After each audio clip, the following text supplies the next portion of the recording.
Chapter की शुरुआत में हमें उसी डिसेंडेंट को दिखाया जाता है जो कि चलता हुआ सीधा आता है और जियोन के सामने ही खड़ा हो जाता है और उसे कहता है, हे तेरी हिम्मत भी कैसे हुई मुझे कॉकरोच कहने की। तेरे जैसा कोई इंसान जिसके पास मैजिक पावर भी नहीं है उसकी हिम्मत ऐसे कर भी कैसे सकता है। तो तभी हमारा जो एमसी है वो अपने एक फिंगर को लेता है और उसके सर पे रख के एक धीरे से फ्लिप करता है।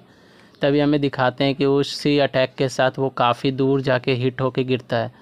हमें दिखाते हैं वहाँ काफ़ी बड़ा सा एक धमाका होता है। फिर हम देखते हैं कि ये दोनों भी काफ़ी ज़्यादा चौंक चुके होते हैं ये देख के कि उसने बस अपने एक फिंगर से ही उस डिसेंडेंट को इतना दूर फेंक दिया जो कि कितना हाई रैंक का था।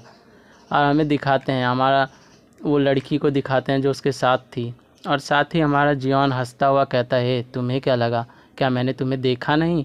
और वो दिखाते हैं कि वो पीछे से एक बड़ा सा अटैक बना के हमारे जियोन के ऊपर ही अटैक करने वाली होती है। तभी जियोन अपनी फिंगर को फिर से उठाता है और उसके सर पे एक धीरे से हिट करता है और उसी हिट के साथ हमें दिखाते हैं वो काफ़ी दूर जाके गिरती है और जियोन काफ़ी ही एटीट्यूड वाले लुक के साथ वहाँ खड़े हो जाता है उसी के सामने। और फिर वो पीछे मुड़ के देखता है और बोलता है, हे क्या हुआ, क्या तुम्हें कोई शक है, क्या ये तुम्हें पसंद आया। तो वो दोनों कहते हैं क्या, तो वो बोलता है जो मैंने अभी अभी किया। तो दोनों कहते हैं हाँ हाँ हाँ, लेकिन ये तो इतने ज़्यादा हाई रैंकर थे, तुमने बस अपने हाथ के पावर से ही उन्हें गिरा दिया, और तुम्हें पता है ना कि यहाँ पे पावर यूज़ करना अलाउ नहीं है। तो वो कहता है कि क्या तुम्हें लगता है इन जैसे कचड़ों के लिए मुझे पावर यूज़ करने की ज़रूरत है। तो वो दोनों और भी ज़्यादा चौंक जाते हैं। वो कहते हैं क्या, इसने बस अपनी उंगली से ही सच में उन दोनों को मार दिया बिना पावर के यूज़ किए।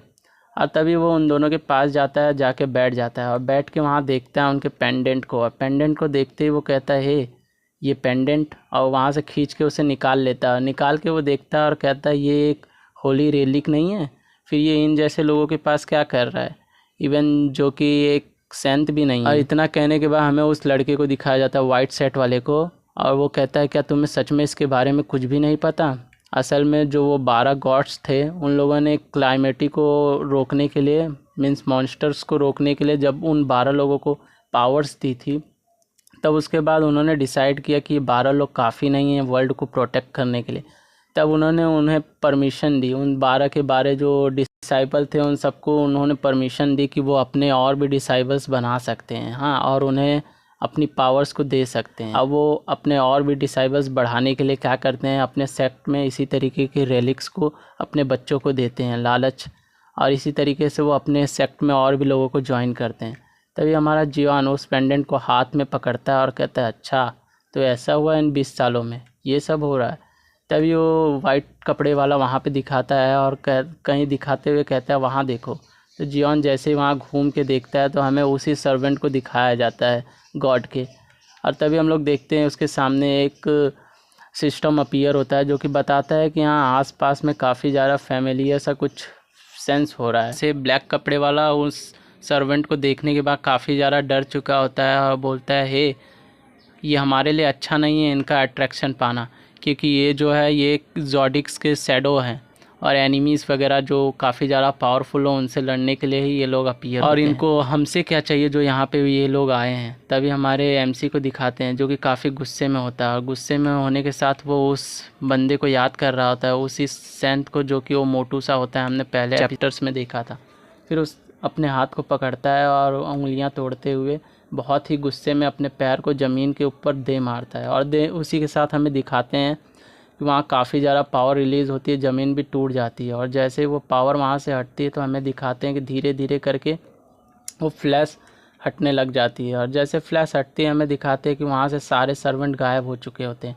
वाइट कपड़े वाला बहुत ही ज़्यादा ये चीज़ देख के चौंक चुका होता है, और देखते हैं कि वहाँ एक भी सर्वेंट नहीं बचा होता, और हमारा एमसी हंसते हुए वहाँ पे बहुत ही बैडेस्ट लुक के साथ खड़ा हो जाता है। और फिर ये दोनों को दिखाया जाता है कि देख के कहते हैं, हे ये कैसे हो सकता है, जो कि इतने पावरफुल थे लेकिन बस इसके एक हिट से ये सारे के सारे मारे गए या गायब हो गए, यहाँ से डिसअपीयर हो गए, ये पॉसिबल भी कैसे है।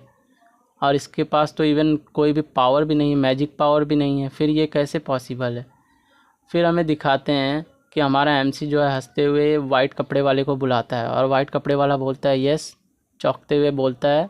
फिर हमें दिखाते हैं वो लोग उसी बंदे को जिसको हमारे एमसी ने एक अपने फिंगर से हिट किया होता है, वो ज़मीन के ऊपर पड़ा हुआ होता है, और उसके बैच को दिखाया जाता है।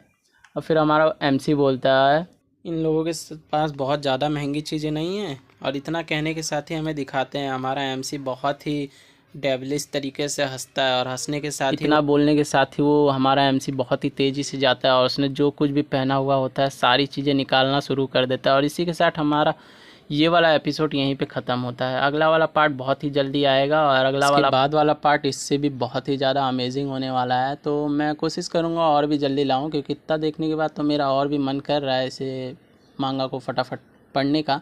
तो ठीक है, मैं आता हूँ, मिलता हूँ आप लोगों से अगले पार्ट के साथ। Thank you, good bye.